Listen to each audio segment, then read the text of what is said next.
Congratulations, you are running into third trimester. अगर आप third trimester में चल रही हैं तो ये एक बहुत महत्वपूर्ण फेज है।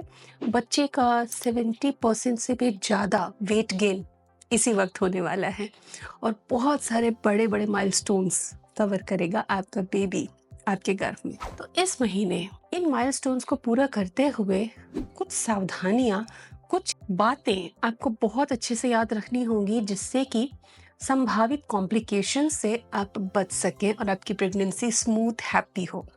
Dear mommies, welcome to YouTube mom.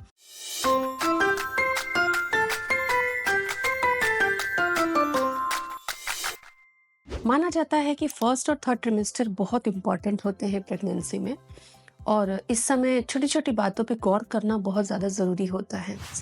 हम 8-9 अप्रॉक्स 7-8-9 मंथ की बात करेंगे। जैसे जैसे वक्त आगे बढ़ता जाएगा आपको इन चीज़ों का बहुत अच्छे से ध्यान रखना है। 5 ज़रूरी केयर टिप्स मैं आपको बता रही हूँ। नंबर 1 है बेबी मूवमेंट। ये बहुत कंफ्यूजिंग होते हैं थर्ड ट्रिमेस्टर में। जैसे 7वां महीना लगेगा आपके मूवमेंट काफी बढ़ेंगे, दिन भर रोलिंग रोस्लिंग आपको फील होगा। लेकिन जैसे ही 8वां खत्म होगा, 9वां चालू होगा, मूवमेंट कुछ कम होगी क्योंकि यूट्रस में जितनी जगह थी उसका most of space baby occupy कर चुका हो। तो अब वो प्रॉपर रोल नहीं कर रहा, केवल हाथ पैर लिम्स के मूवमेंट कर रहा है। तो आपको उतने बड़े, उतने ज्यादा, उतने काउंट में मूवमेंट नहीं लगेंगे, लेकिन पैटर्न जरूर आपको समझ में आएगा आपके बेबी का। कभी भी सडनली मूवमेंट्स कम हो जाए, ना हो, खाना खाने के बाद रेस्ट करते वक्त बिल्कुल मूवमेंट ना लगे तो आप थोड़ा सजग रहें। amniotic फ्लूइड कम हो सकता है। बच्चे का ग्रोथ जरूर आप सोनोग्राफी जरूर करवाएं, जो डॉक्टर ने सजेस्ट की है, ताकि बच्चे के ग्रोथ का ट्रैक रहे आपके पास।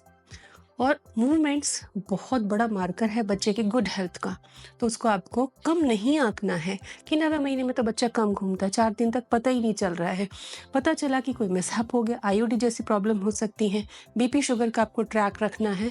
सब थर्ड ट्रिमेस्टर में बेबी मूवमेंट शुरू में तेज होते हैं, 8वें में मीडियम पे आते हैं, 9वें में थोड़े कम होते हैं, बट पैटर्न हर माँ को समझ आता है अपने बच्चे का। दूसरी जो सावधानी आपको रखनी है कि आपके पेट का टाइटनेस, स्टमक रिलैक्स होना चाहिए। अगर टाइटनेस होती है और पीरियोडिक दर्द उठ रहे हैं जो 2 घंटे के अंदर खत्म हो जाने चाहिए, क्योंकि वो फॉल्स लेबर होते हैं, ब्रैक्सटन हिक्स होते हैं, बट अगर ये पेन खत्म नहीं होते 8वें 9वें महीने में तो आपको तुरंत डॉक्टर को अप्रोच करना है, क्योंकि ये true labour and preterm के सिग्नेचर हैं। कई बार maternal factors, blood pressure, elevated blood pressure, infections या शुगर की कंडीशन की वजह से, फ्लूइड बढ़ने की वजह से प्री टर्म की रिस्क होती है।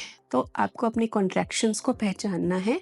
अगर कमर में पीछे की तरफ से उठकर आगे की तरफ दर्द आते हैं, फ्रीक्वेंसी बढ़ रही है, कुछ घंटे में खत्म नहीं हो रही है, सेम टाइम कुछ घंटों में ही आपको डॉक्टर के पास जाना होगा। सावधान रहे। तीसरी जो सावधानी आपको रखनी है, जो केवल और केवल थर्ड ट्रिमेस्टर में रखी जाती है, 7 मंथ में आपका एक ग्लूकोज टॉलरेंस टेस्ट होगा, जीटीटी। खाली पेट ब्लड शुगर लेवल लिया जाएगा, फिर आपको ग्लूकोज पिलाकर 2 घंटे बाद पोस्ट लोड टेस्ट लिया जाएगा, ब्लड शुगर देखा जाएगा आपका। उससे पता चलेगा कि आपको जेस्टेशनल डायबिटीज है या नहीं। इसी तरह बीपी का ट्रैक भी रखना होगा आपको।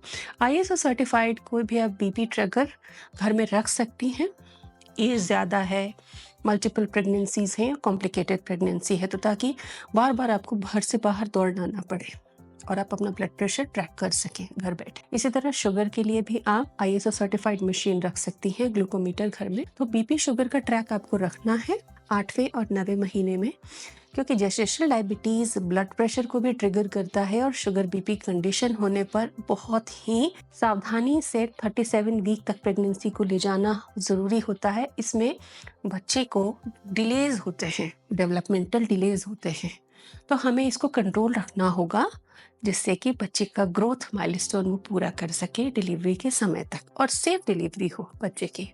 तो बीपी शुगर का ध्यान रखें। इस कंडीशन में सूजन, हाथ पैर चेहरे पर सूजन भी एक बहुत बड़ा मार्कर होती है, सूजन का भी आपको ध्यान रखना है। सपोज आपकी बैंगल्स आपको नहीं आ रही, आपके कपड़े कुछ आपको नहीं आ रहे, चेहरा पफी हो गया, हाथ, उंगलियां, पैर, अवेयर रहे इस चीज से, और प्रोटीन और पानी की मात्रा डाइट में बढ़ा दें। चौथी जो सावधानी है कि थर्ड ट्रिमेस्टर आ गया, लेकिन अगर आप वर्किंग हैं, मैटरनल फैक्टर्स अच्छे नहीं हैं तब भी आप अपना जॉब कंटिन्यू कर रही हैं, ओवर एग्जर्शन कर रही हैं या long hours standing, long hours sitting है, तो इससे आप कॉम्प्लिकेशन में जाएंगी और आपके बच्चे को भी नुकसान होने वाला है। समझिए कि आज के समय में कोई भी फीमेल अपनी लाइफ में 1 या 2 प्रेगनेंसी ही लेती है, तो ये 9 या 18 महीने आपके लिए इम्पॉर्टेंट है ज़िंदगी के।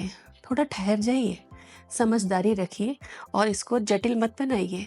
ज़्यादा काम करने का चाव नहीं होना चाहिए, संतुलन आपको बनाना होगा। और ज़्यादा लंबी देर तक बैठना या खड़े होकर काम करना, त्योहार हैं, घर के काम हैं, मजबूरी है, प्रेगनेंसी से ज़्यादा इम्पॉर्टेंट कुछ भी नहीं है।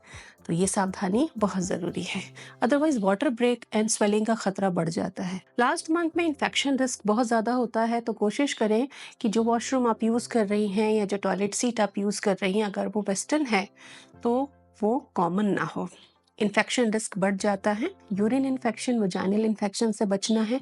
इसके अलावा मौसम अगर बरसात या ठंड का है तो रेस्पिरेटरी लोड जो होता है इन्फेक्शन का बढ़ जाता है, तो आपको क्राउड में नहीं जाना, खुद को सेफ रखना है। Coughing, sneezing, runny nose, congestion से बचना है, फीवर से बचना है। ठंडी चीज़ें जो आपको सूट नहीं कर रही, थ्रॉट इरिटेट कर रही हैं, खट्टी चीज़ें हैं, कच्ची चीज़ें हैं, वाटरी चीज़ें हैं, अगर इनसे इरिटेशन आ रहा है थ्रोट में तो इनको आपको अवॉइड करना है। सब्जियां खानी है, सॉटे करके खानी है, कुक करके खानी है। ठंडी चीज़ें, दही है या ठंडा पानी है, सर्दियों में ना पिए, नॉर्मल करके पिए। ज़रूरी नहीं है कि गुनगुना पीना है, नॉर्मल तो करके पी ही सकते हैं। तो इन्फेक्शंस और ये छोटी छोटी लाइफ स्टाइल ट्रिक्स को आप याद रखेंगी तो थर्ड ट्रिमेस्टर स्मूथ होगा, हैप्पी एंडिंग होगी। Hope for the best. Thank you.